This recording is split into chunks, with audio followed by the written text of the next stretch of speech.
One of the worst things about dentistry is the pressure. It is pressure-packed. Anything can go wrong, no margin of error. If it didn't go right, oh, that's okay, Doc. So I didn't mind that tooth anyway, so one less tooth. That's not the case. It's get it right or else.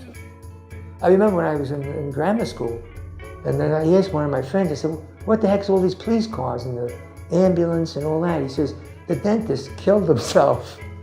The dentist gassed himself. I should have known then and there. Maybe I ought to think twice before I go into this.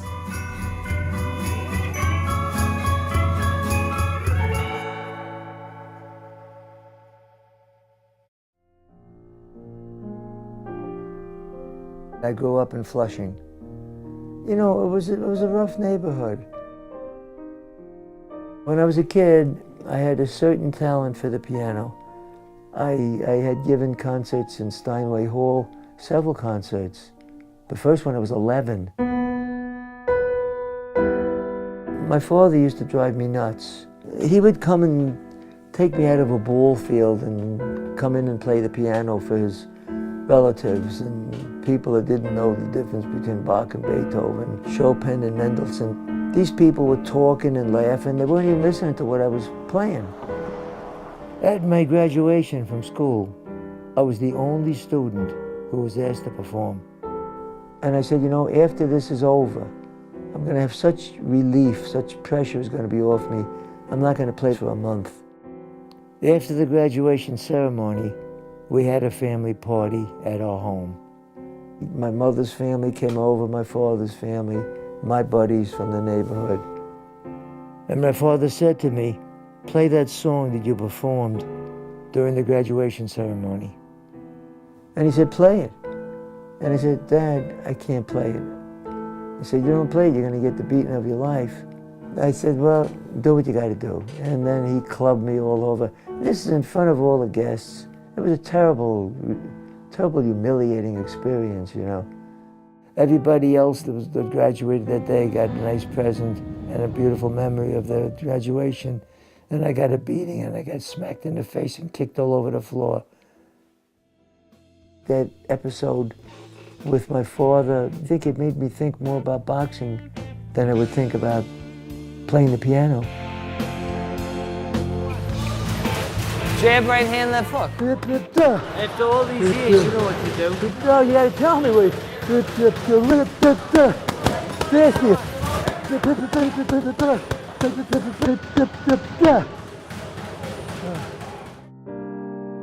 Brenda and I had 2 children. My daughter was named Paula, and then 5 years later came Vincent, my son. Tragically, he was killed in an auto accident, and something that I've never gotten over, and I'm sure I never will. I gave the eulogy at Vin's funeral. I figured that nobody knew him better than I did, and I wanted to do that eulogy. And I didn't cry I kept that to myself. I tried to be a stoic, as much as you can be a stoic at a time like that. You have to maintain some level of dignity, and you have to show that kind of respect for your son. And choking up a little bit now. But I felt that he was looking down, and that's the way he'd want me to act. And that's what I did. Worst thing that could happen to any father, any person, period, is to lose, a son or a daughter, a child. The gym is very therapeutic for him. That's why he's here every single day, because this is his one outlet. He tells me all the time, I'll sit home and I'll lose my mind just thinking about this and thinking about that. So that's the only place where his mind is totally clear, is when he's here and he's working out and he's, laughing and joking with the guys, and he's at home. You're exhausted. Who quit last time after 6 rounds? Excuse me? Not me. My relationship with Tommy has helped me tremendously to cope with the loss of my son. Having him there and boxing with him, it takes my mind off things. It just puts me in a different world. If I didn't have the Westbury Gym to go to, I don't know if I would have stayed alive. I really don't know if I would have stayed alive. Believe me, at a time like that, you wish you weren't alive. People showed me such kindness. Tommy always treated me wonderful. He couldn't have treated me better. He did something that he knew would help me. And I think that's a wonderful thing for him to do. I thought that's a gift from God, and someday he'll be repaid for that. From the moment I first met him, he's somebody that you remember, you know, from my friends and my family members. All my family and friends know who Vinny is. If he's got so many things he can hang his hat on that he's accomplished. He was in the Air Force. He's traveled all around the world. He's been to so many different countries. You know, he completed, I think it was 16 marathons, one of which he ran with his son, so that one's special to him. I can only hope that when I'm Vinny's age or close to Vinny's age that I could be doing the things that Vinny's doing. And you got one legitimate punch in? More than one. Two. I got several body punches right here. I thought we just discussed it being borderline. Tommy, I try to make it interesting for you. I want you to work hard because I want you to win your fight. That's why I go at you like that. You got me with 2 good headshots today. I'm happy. You seem excited. I don't look at myself as an old guy boxing young guys. I really don't. I got a broken rib down there, I got a broken nose down there. And so it seems they don't look at me that way either. He gets muscles, I don't want muscles. You know? I got too many women chasing me now. If I got muscles, I don't know what the hell. Not that many more. Lie to my face right now, Vinny. Tell me that's not you. Vinny, it has your name on it. I don't care, he put my name on it. Do you believe that?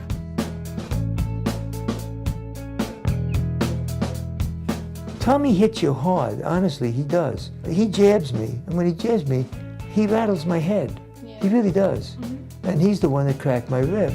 Yeah. Nobody forces you, nobody puts a gun to your head. Mm-hmm. But you go in there, and you've seen me with the black eyes and swollen noses and stuff like that. But it's all fun. It's all fun. I come to work with my nose all busted up, you know, and they say, what do you do that for? Because I love it.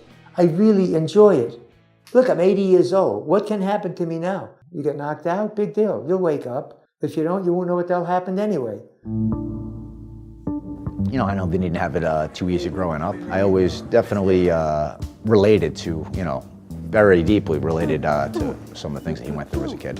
A lot of us don't have it easy growing up, otherwise we wouldn't look for an outlet, an escape from, you know, our everyday, what becomes normal to us. You know, boxing was definitely something that helped channel a lot of anger, a lot of rage, a lot of frustration, a lot of questions. Yeah. Ready? Don't get this prick in me.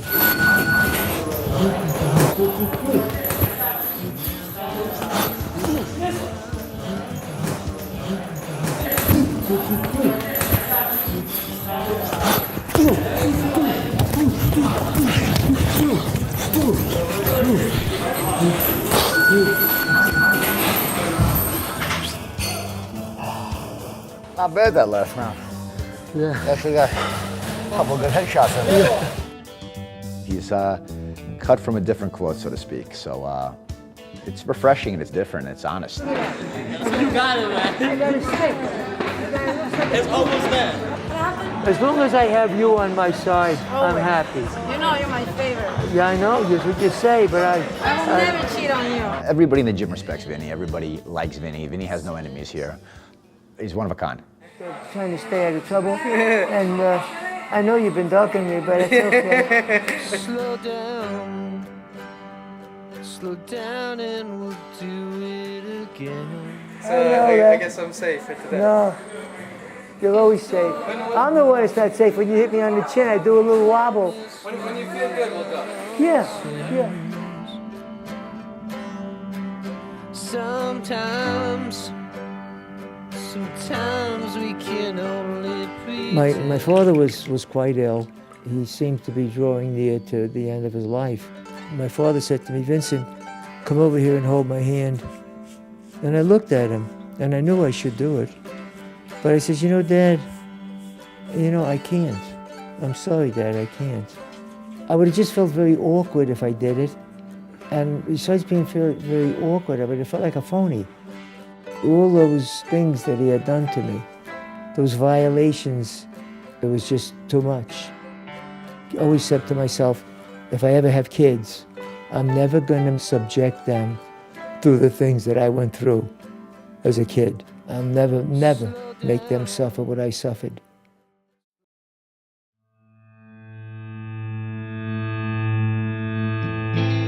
You know, you look relaxed, you look, you look calm. Feel good. Feel good.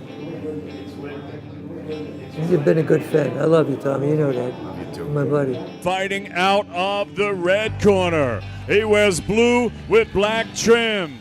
From Hicksville, New York, ladies and gentlemen, Tommy the Razor Renault. Look at him, Tommy.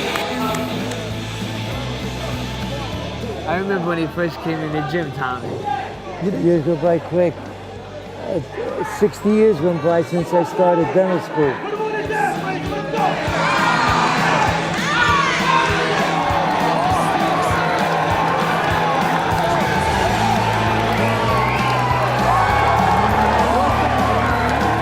You want this?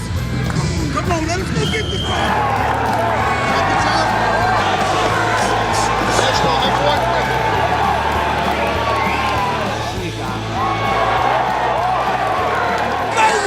Body, Tommy, come on, baby! After 10 rounds of action here at the space at the Westbury, for your winner by unanimous decision, Tommy the Razor Renault. Thank you. Thank you. Congratulations again, pal. Congratulations again. I gotta remind you, I told you Klitschko's fighting at 4:45. Yeah, but I put it on the tape. Okay. I put it on the tape. So it's taping me. I'm taping it. Only person that still uses VHS in the world. Were you crazy? That's the only thing I have is VHS. But I got a few, what is it, DVD? Yeah. You don't gotta use VHS cassettes or anything anymore. No kidding. 2014, my friend. You fought a great fight, Yeah. really great. It was terrific. Is it inspiring to you to pick up some of these moves and movements and use them against me in the gym? Yes, you're in for a difficult time, let's put it that way. One thing that Vinny does is make you feel good about yourself. He's definitely like extended family, almost like a grandfather to me. I did it, Papa. I did it. Yeah. Which one should I hit? Come on. This one? You gotta come down to Westbury with me someday.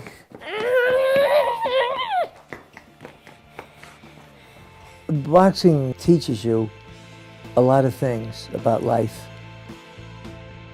You get hit in a good shot in the head, you wobble, your head wobbles, but you don't quit. You can't quit. And sometimes in life, we get into situations where you feel, this is too much for me. But boxing teaches you that you can't quit, that you have to overcome this adversity. And I think that boxing, in the background that I had, has made it easier for me to combat some of the very difficult times that I've had in my life. When you're in that ring, you're alone, and you got to fight for yourself. It's you, and just you.